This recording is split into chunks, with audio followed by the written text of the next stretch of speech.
Okay? So pag-usapan naman natin itong si Congressman Marcoleta. Sabi niya, mga kababayan, siya daw po ay tatakbo. Naku po, si Congressman Marcoleta. Doon naman sa Senado ngayon, tatakbo at manggagancho. Bakit mo naman sinabing manggagancho? Mga kababayan, biruin mo, ito ay naglalabas ng statement na kung saan po, sabi ni Marcoleta, kailangan pa daw siya ng taong bayan. Kailangan pa rin daw po siya ng mga sumusuporta sa kanya. Ito yung kanyang binanggit.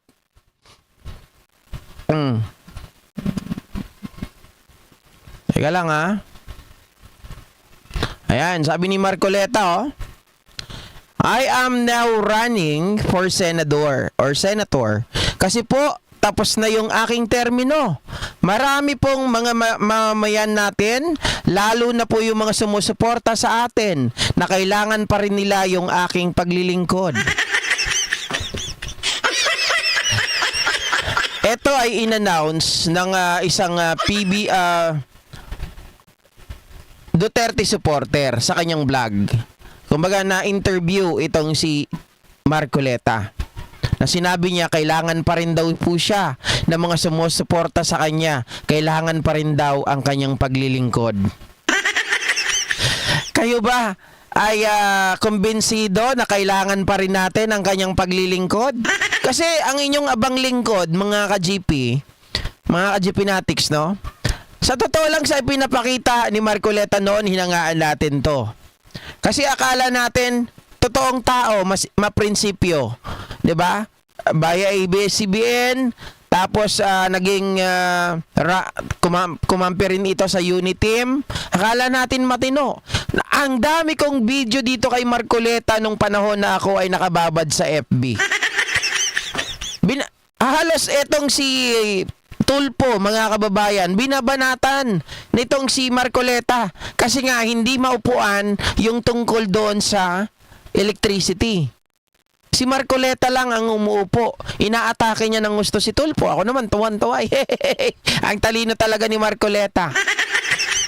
Wag ka, mga kababayan. Kaya naman pala walang progress dito sa nakikita natin noon Kasi ilang taon daw po siya, mga kababayan. Ilang taon ba ito sa 18 years? 18 years sa Kongreso. Pero parang itong si Congressman Marcoleta ay gusto niya na lang pong manatili doon sa lumang panahon. Lumang panahon na walang progreso. Lumang panahon na walang pagbabago. Na dapat tayo ay manatili sa tinatawag nilang sa tinatawag po nilang nakagawian. Manatili tayo sa tinatawag nilang tradisyon. Ako, on the other sa kabilang banda, ako naniniwala sa mga kasabihan.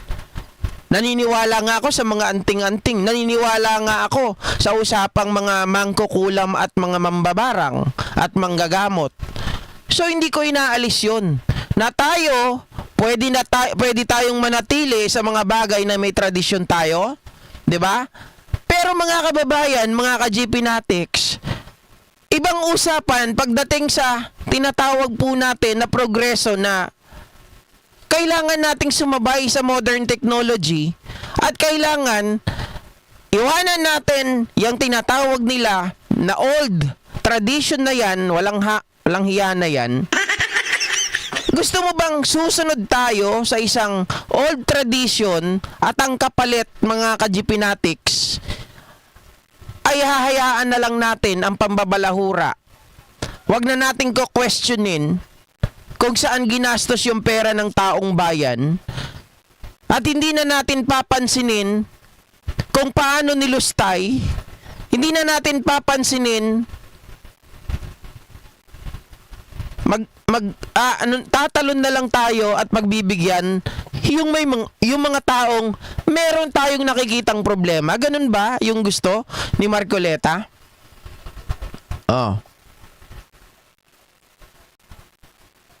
Ma'am Yoli, shout out. Tita Josephine, magiging ala MDS yan si Doc Willie Ong pag ibinoto natin. paano magiging MDS?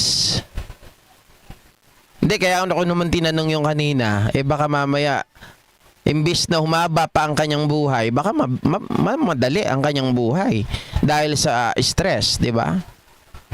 Ngayon, going back dito kay Marcoleta,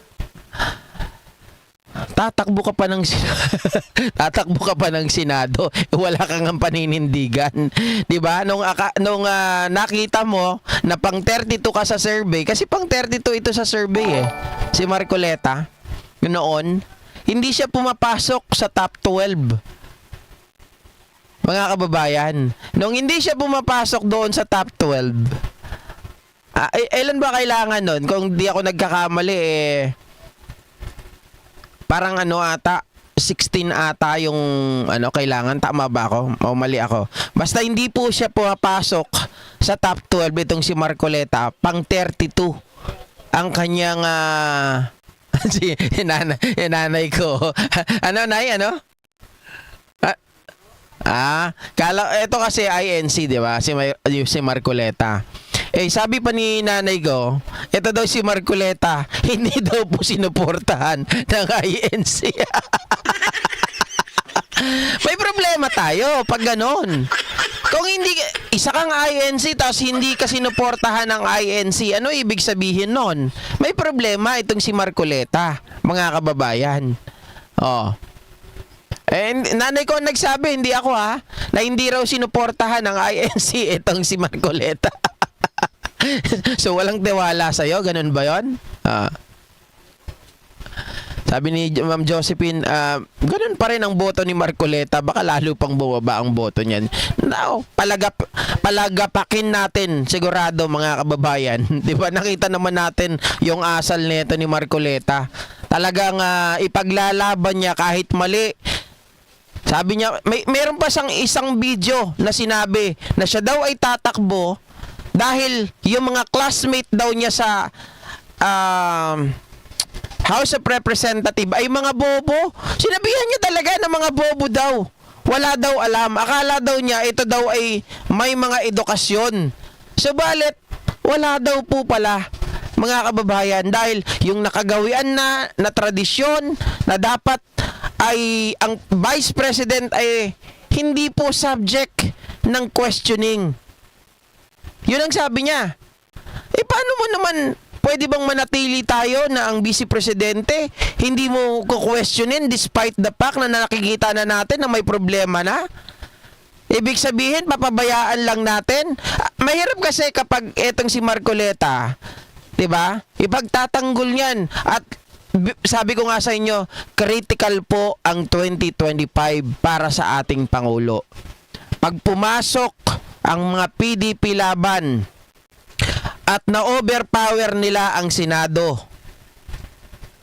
asahan nyo po, pagdating sa Senate, pag na-overpower nila yan, yung mga kakampi natin, kagaya po nila, ngayon si Lito Lapid, under po ng Bagong Pilipinas. Sino pa? Si Tol Tolentino na under ng Bagong Pilipinas.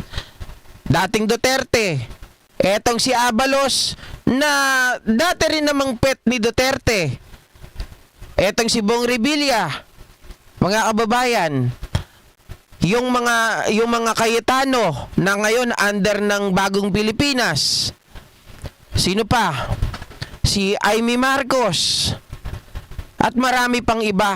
Lahat ng mga tao na yan, magbabaliktaran yan, kakampiyan sa mga Duterte. At sigurado po tayo, mga ka-GPnatics, lalamunin ng buhay ang mga pro-admin senator. Kaya nga nung sinabi nila na si Congressman Jinky Luis Trudeau tumakbo bilang senador, nako, sabi ko wag, masasayang ang galing mo sa Senado. Maganda na yung dyan bilang congressman ka 2nd District.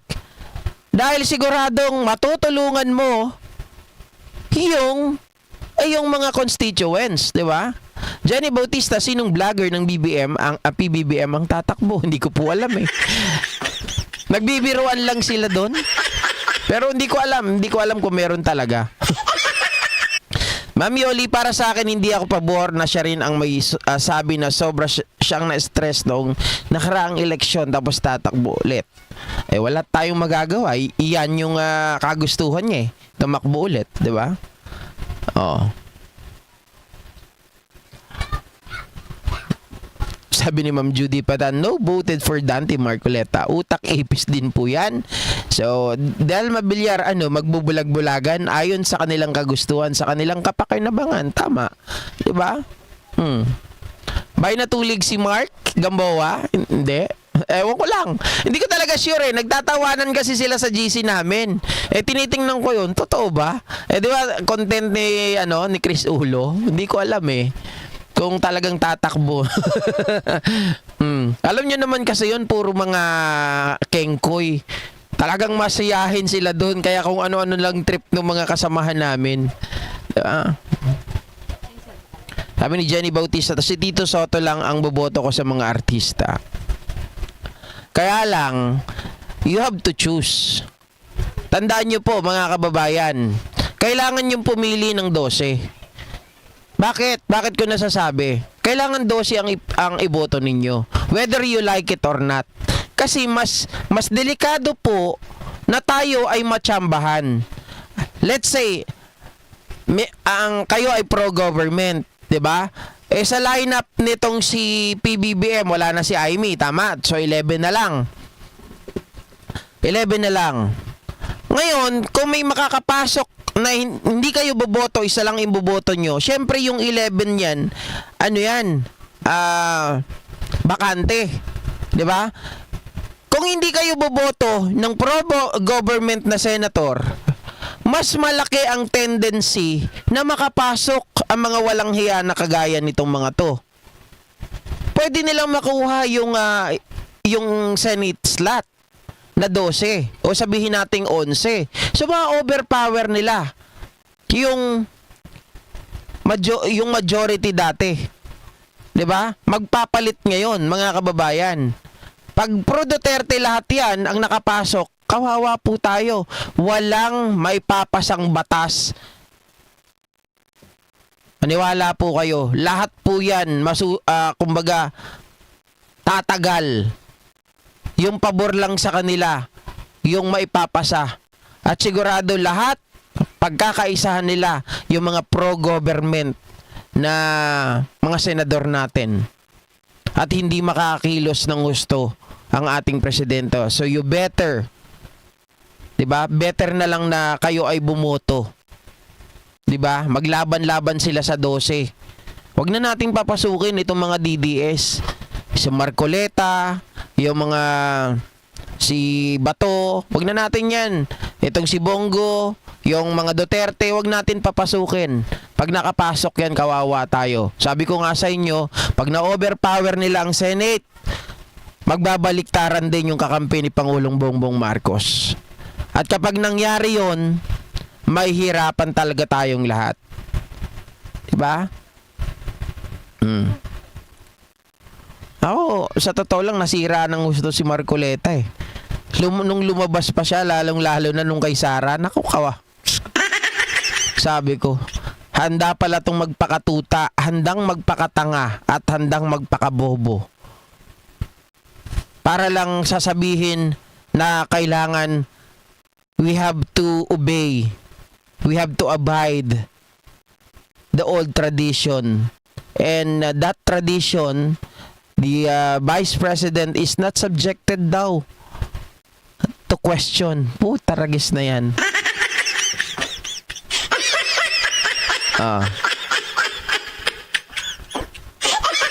O tama, kung ayaw nyong kumplituhin ng pro-government, pwede kayong kumuha sa mga dilawan.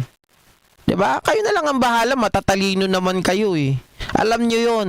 Sa akin, mas gusto ko na may dilawan para check and balance tayo kaysa naman one-sided lang, di ba? Yoli Binuya si Bongo ang survey naman kasi, tandaan nyo po ang survey, pag yung mga survey talaga, literal na survey, may pwedeng pwedeng nadadaya. Pwedeng survey company, pwedeng nababayaran. Pero mas effective ang mga vlogger kapag sila po ay nagla-live video. Sabi ni Mama Anita Kumagay, maganda rin yun na lumabas ang tunay ni Marcoleta. Tama po yan. At yan ay taong walang paninindigan dahil sa kanyang pag-atras na nakita ko noon para siya po ay makakuha ng pwesto sa sa Congress. Yun ay hindi maganda sa akin. Kasi dapat panindigan mo, natalo ka eh. Pero alam mo na matatalo ka, ay atras ka para makakuha ka ng seat sa Congress. So yan ay dual standard or double standard ang taong ganyan. 'Di ba? Walang paninindigan. Ay ako number 1 ko talaga si Erwin Tulfo. Number 1 ko si Erwin Tulfo. Subok ko yan si Erwin Tulfo eh. Subok ko yan. Kung hindi nga lang nagka-problema sa citizenship yan, hindi yan maaalis bilang isang DSWD secretary. Mas ano yan, sabi ko sa inyo, kung kay Rex Gatchalian, di ba? Kay Rex Gatchalian, actually pare silang magaling. Pero syempre mga kababayan, nauna si Erwin eh. Si Erwin mas maagap. Pero parehas naman marunong, wala naman ka itulak kabigin sa kanilang dalawa. Ang sinasabi ko lang, nagkaroon ng problema si Erwin Tulfo sa kanyang citizenship kasi dual citizen siya eh. Nung time na yon. So kailangan niyang mag-request na tatanggalin niya na yung pagiging US citizen niya. Just so happen na magagrant lang ito ng May 2024. Nagkakaroon na ng tawag dito. Nakalimutan ko yung terminology doon sa yung mga appointment. 'Di ba? Sa Commission on Appointment, doon siya nagka-problema dahil kailangan na may pasa yon o kailangan ng makita yon nila January pa lang. So, hindi aabot si Tulfo. Kasi by May pa siya magagrant yung kanyang request na maging matanggal yung kanyang pagiging US citizen. Oh. Laura Corrales, number 1 din sa akin si Erwin Tulfo. I mean, number 1. Pinky May, iboboto ko sila Tito Soto, Erwin Tulfo, Benhur Abalos, Ping Lacson. Yan din yan sa akin. Pare-parehas po tayo. Si Abalos, actually, sorry eto sasabihin ko sa inyo. Mahina kasi yung yung simpatsya ko dyan kay Abalos. Pero syempre, dahil kahit papano nakikita ko naman na hindi, nahihinaan lang talaga ako sa kanya. 'Di ba? O nahihina. Ang bagal niya kasi sa totoo lang sa mga bagay-bagay eh. Hindi ko alam, pati pagsasalita mabagal siya. Kaya parang sabi kong gano'n at laging inuuna yung pa-presscon bago yung gawa. Yun ang ayaw ko dito kay Abalos. So gusto ko yung gawa muna bago magpa-presscon pag talagang successful na yung case, yung plano, 'di ba? Pero syempre iboboto ko si Abalos. Kaysa naman iboto ko yung Duterte o kaysa makapasok ang Duterte, Abalos na ako. 'Di ba, lo? Abalos at Soto ako, sabi ni Ma'am Lori Pajardo. Josephine Makatula, ayoko kay Lacson. Bakit ayaw nyo kay Lacson? Ako kay Lacson kasi marami rin siyang mga naipasang batas. 'Di ba? Madami at saka nagtatrabaho naman. Hindi kagaya nung iba. 'Di ba? Si Ben Tulfo, sure win. Hindi ko pa alam, hindi ko siya nakikita sa survey eh. Hindi ko nakikita sa survey si Ben Tulfo. Oh. Kayo na bahala. Basta ako, tansyahin pa rin natin ha. At kailangan tingnan nyo po yung tingnan natin kung ano talaga yung mga nagawa ng taong ito. Manny Pacquiao, okay naman si Manny, wag na lang ipilit yung English. Hindi, totoo. Kasi kay Manny, talagang siya. Kampi po siya sa Marcos, hindi siya kakampi sa Duterte. Remember po, nag-aaway itong si Manny Pacquiao at si Duterte dahil sa usapang West Philippine Sea. Dahil itong si Manny, Talagang ano siya, ayaw niya sa China. Gusto niyang ipagtanggol ang West Philippine Sea. Etong si Duterte, mga kababayan, 'di ba? Nasa kabilang side. So, mas kampante ako kay Manny Pacquiao. Wag na lang mag-English. Although marunong na rin mag-English si Manny, pero wag nang pilitin ng gusto. Mas magandang kung hindi niya kayang sabihin, Tagalog na lang doy. 'Di ba? Tagalog na lang dong. Oh. Bay natulig, mas okay pa si Manny kaysa kay Robin at... Oy, oo naman. Mas okay si Manny. Si Manny, kaya mag-English. Diba? Hindi, at saka nakakaintindi kasi ito nag-aaral. Makikita mo talaga na may progreso. At nakikita mo may tiyaga. Pinag-aaralan niya naman yung mga bagay-bagay para matuto siya. Itong si Robin Padilla, puta, anong ginagawa nito sa Senado? Kumakain lang. Nagpapalaki ng bayag. Di ba?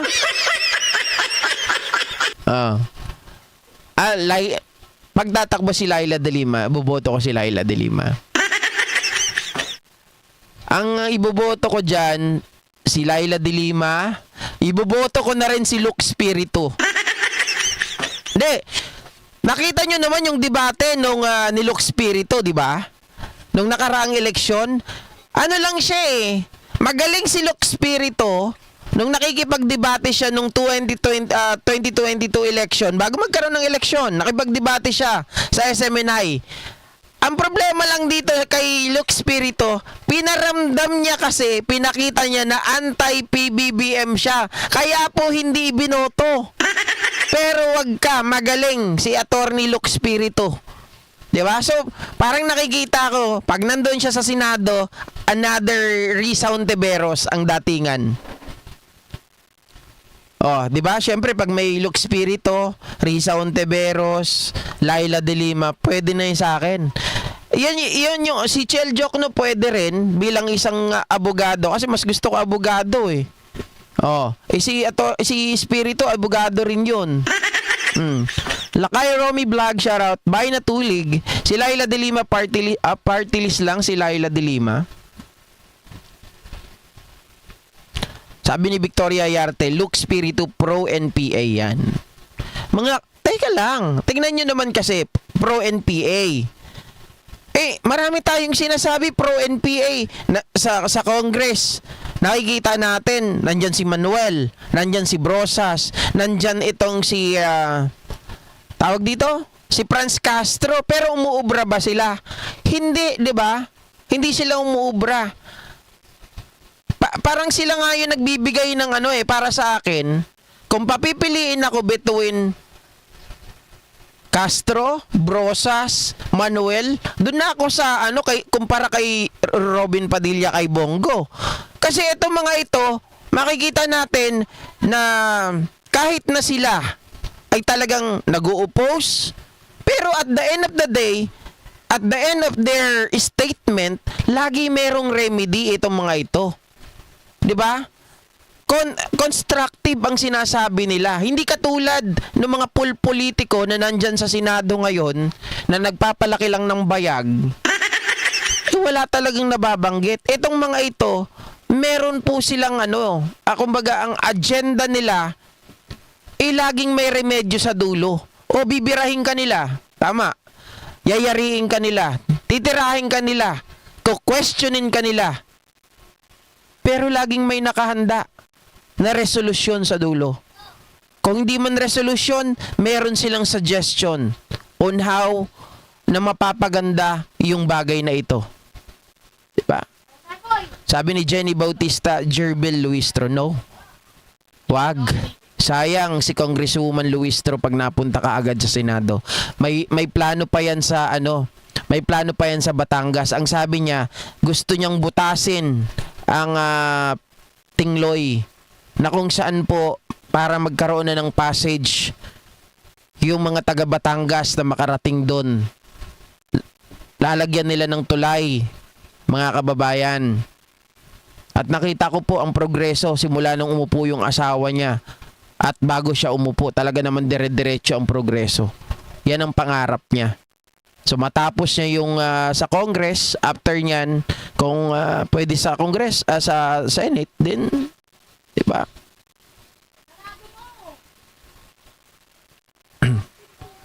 Ako talaga nung last election wala akong binoto.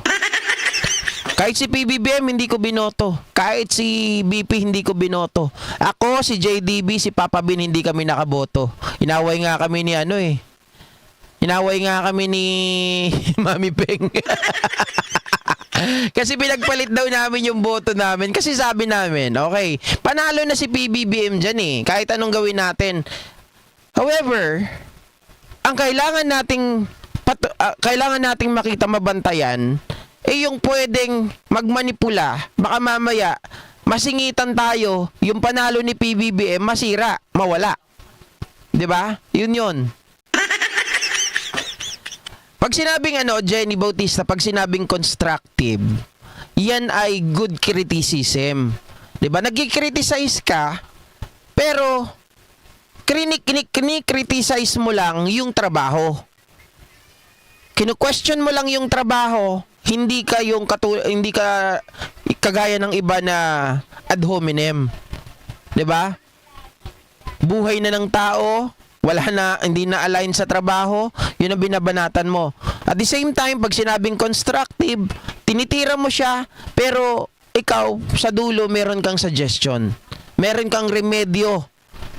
Halimbawa, katulad ng, paano ba to? Mahirap mag-explain sa bagay na yan eh. Basta, pag may problema, question sila, pero may nakahanda po sila na solusyon sa mga bagay-bagay na pwede mong gamitin. Diba? Sa nagkakaunawaan po tayo, no?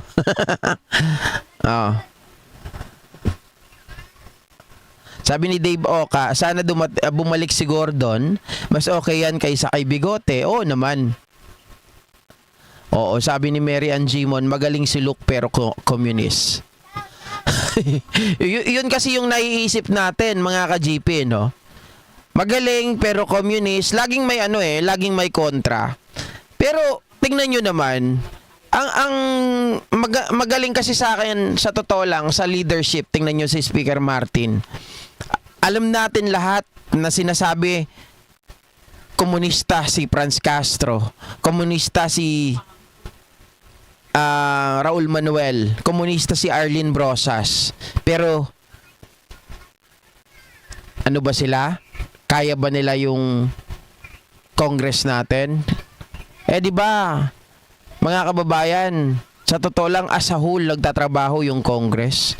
So parang lang, ang datingan, itong mga tatlong ito, isalim po siya na lang dun.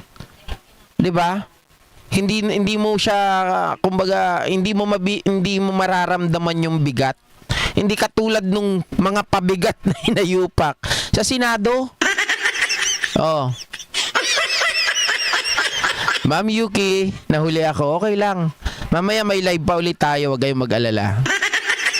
'Di ba? Dalawa lang 'to. Kasi nagka-problema ako kanina, kaya hindi kayo na-notify. Bakit? Kasi itong live na 'to, dahil nga mali yung may sira pa pala tong PC, yung CMOS battery. Napansin ko, every time nabubuksan ko siya, late yung oras at yung date. Kaya kung nakita nyo, 35 lang tayo nanonood sa YouTube ngayon kasi supposedly nakaset siya ng 4 o'clock. Pero dito 3 o'clock pa lang dito sa akin. So, isinet ko ng 4 o'clock. Yung pala, mga kababayan, nung nag-set ako, 4 o'clock na pala nung time na yon. So, late siya ng 1 oras. So, hindi talaga yun makikita basta-basta. Magkakaproblema. Kaya nga pinutol ko, dinalawa ko lang. Ayoko lang mapahiya sa inyo. Baka sabihin ninyo. Diba? Okay? So, thank you so much once again, mga kababayan. Magkita-kita po muli tayo mamaya sa next live streaming natin. Bye-bye!